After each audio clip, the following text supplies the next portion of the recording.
Fala pessoal, Paulo Miguel Advogado aqui e eu vou falar para você. 1,5 bilhão de reais movimentados.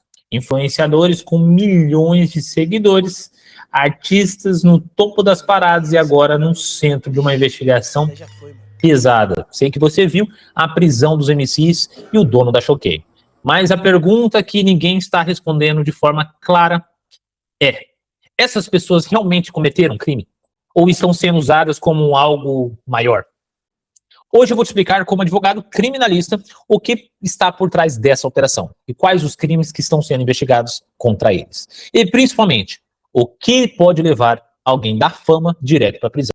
Nos últimos dias, a Polícia Federal deflagrou uma operação de grande escala com mais de 200 agentes envolvidos, diversos mandados de prisão e prisões de nomes conhecidos como MCs influenciadores digitais.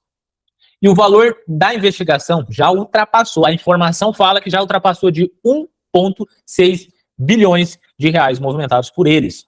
Entre os nomes citados estão artistas do funk, criadores de conteúdos e até responsáveis por páginas gigantes na internet. Segundo a investigação, essas pessoas estariam ligadas a um esquema sofisticado de lavagem de dinheiro, envolvendo apostas ilegais, rifas digitais, possível ligação com organização criminosa e o uso de empresas como fachada. Mas aqui entra um ponto importante. Não é porque alguém foi preso que ele é culpado. A lei já fala. É exatamente por isso que a gente precisa entender o caso com profundidade jurídica. De acordo com as informações divulgadas, o esquema seguiria de um padrão clássico de lavagem de dinheiro, e aqui entra um conceito essencial do direito penal econômico. A lavagem de dinheiro acontece em 3 fases. Quais são as 3 fases? A colocação é quando o dinheiro ilícito entra dentro do sistema. Exemplo, o dinheiro vindo de uma aposta ilegal, ou ali de um tráfico de drogas, sendo inserido através de shows, através de publicidade ou empresas. Vamos dar um exemplo aqui através de show. O bilhete deu 100 mil de bilheteria. Eles falam que deu 300 mil de bilheteria, 400 mil de bilheteria. Quem vai garantir que é legal? O show de funk é feito, a maioria das vezes, em favelas. E quem garantiu que essa publicidade, o preço do cachê dessa publicidade era para ser 100, eles colocaram 1 milhão? O dinheiro entra de forma ilícita e agora começa a ser transformado em forma lícita. A ocultação. Aqui começa a tentativa de esconder a origem. Uso de criptomoedas, criptoativos, transferência entre contas, movimentações fracionadas, uso de pessoas como laranjas. 3. Agora o dinheiro volta com aparência de limpa. É integração. Compra de imóveis, compra de carro de luxo, empresas legítimas. Se você já assistiu séries como aquela Breaking Bad, isso fica muito claro. O personagem transforma um dinheiro ilícito em um negócio aparentemente legal. Exatamente o conceito de integração. Segundo a Polícia Federal, esse tipo de estrutura pode ter sido utilizado com o apoio de influenciadores, artistas e empresas de fachadas. Aqui entra uma questão crítica. Existe uma discussão muito mais forte nesse caso. Essas pessoas eram líderes ou apenas peças dentro desse ecossistema, desse jogo aí? Algumas análises apontam que artistas e influenciadores podem ter sido utilizados como fachadas, meio de movimentação ou escudo social. Porque, pensa comigo, uma pessoa com milhões de seguidores movimentando dinheiro alto não chama tanta atenção. Porque se você tiver mais de 5 milhões, 10 milhões de seguidores, parece que você comporta a vida social que você vive. Não chama tanta atenção dos bancos quanto alguém desconhecido. Isso facilita a circulação de valores, mas juridicamente isso levanta uma dúvida. Essas pessoas tinham consciência da origem lícita do dinheiro? Porque sem isso, não há crime de lavagem de dinheiro. Se você não tem conhecimento dos fatos, não há dolo. Esse talvez seja o ponto mais importante de todo o caso. A investigação não começou com uma denúncia, um flagrante, uma delação. Ela começou com algo muito mais comum: rastreamento financeiro, o rastreio das finanças ali. A Polícia Federal identificou movimentações incompatíveis com a renda declarada. É a mesma coisa de eu falar que eu recebo 200 mil por mês, mas eu viver uma vida de 10 milhões, entendeu? Uso intenso de criptoativos, mistura de contas pessoais com empresariais. E o padrão suspeito de crescimento patrimonial. Eu saio de 200 mil para 5 milhões de faturamento mês, tem que ter uma boa explicativa. Além disso, um ponto decisivo foi acesso aos dados da nuvem e backups. Muita gente acredita, pessoal, que o iCloud, o WhatsApp e criptomoedas são 100% seguros, impossíveis de rastrear, mas nem tanto. Isso não é mais verdade. Hoje, a investigação digital está extremamente avançada. E qualquer inconsistência pode gerar bloqueio de bens, quebra de sigilo, até uma prisão temporária ou uma prisão preventiva. A prisão deles foram temporárias. Os principais crimes que estão sendo apurados, neste caso, são lavagem de dinheiro, que exige uma prova de que uma pessoa sabia da origem ilícita, ou ocultou ou dissimulou valores. Isso é um dos requisitos da lavagem de dinheiro. Associação criminosa, participação de um grupo estruturado para cometer algo ilícito, crimes. Isso é uma associação criminosa. Evasão de divisa, envio de dinheiro para fora do país de forma ilegal.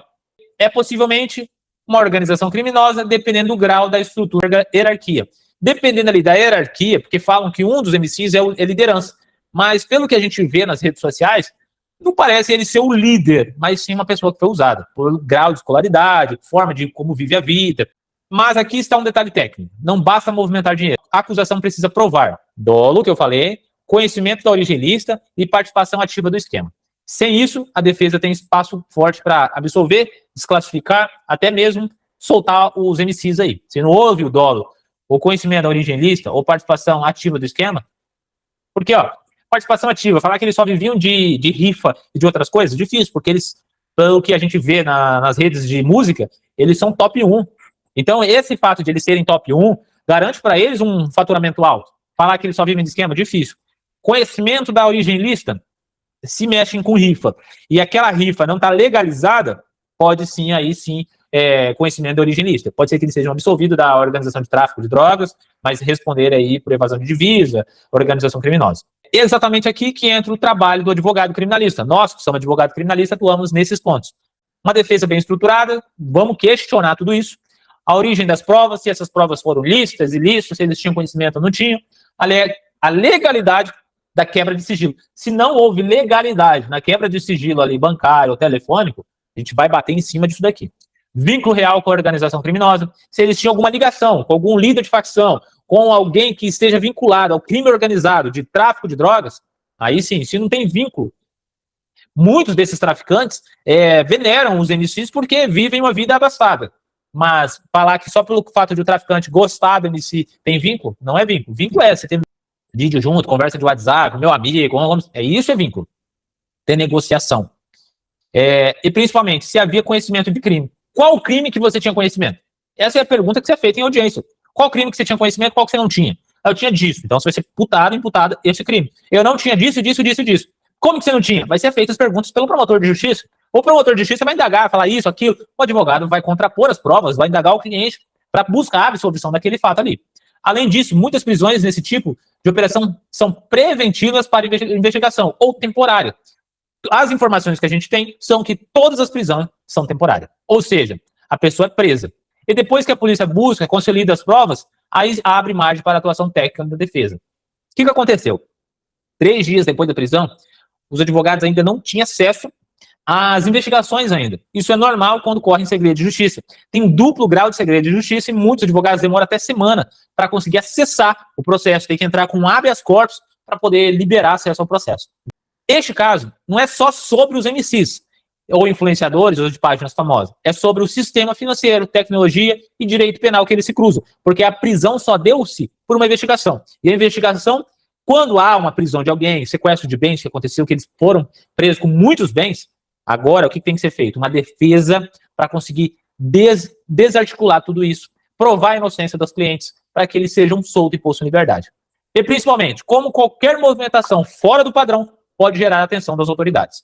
A verdade é que hoje a ostentação, movimentações altas e falta de coerência financeira pode ser suficientes para iniciar uma investigação. Mas lembre-se, a prisão não é uma condenação. Basta a pessoa ser presa que ele vai ficar pro resto da vida. Não, a prisão é temporária. No caso deles, são temporárias. A polícia vai ouvir eles em fase de investigação. Sendo ouvido, eles devem ser soltos. A não ser que a prisão temporária seja renovada para mais desdobramento da investigação. A gente tem um outro MC, Pose, o Buzeira, que está preso desde o final do ano passado. Até agora não foi solto. Houve desdobramento, gerou a prisão preventiva. O Pose, tudo indica que é a 3ª vez que ele vai preso. Já o Rian, segunda vez que ele vai preso. Primeiro foi aquela situação de racha na avenida. E agora a prisão dessa investigação. Teve um fato ali dentro da relação desse tempo que houve uma violência contra a namorada. Mas isso não gerou a prisão, mas sim uma denúncia contra ele. E todo caso precisa ser analisado profundamente de forma jurídica. Se você quer entender mais sobre esse tipo de situação ou precisa de uma orientação em casos semelhantes, clica aqui embaixo, dá um curtir, segue nosso canal e compartilha com outros advogados ou com alguém que precisa ver essa informação, essa análise jurídica da prisão dos MCs. Forte abraço e até o próximo vídeo.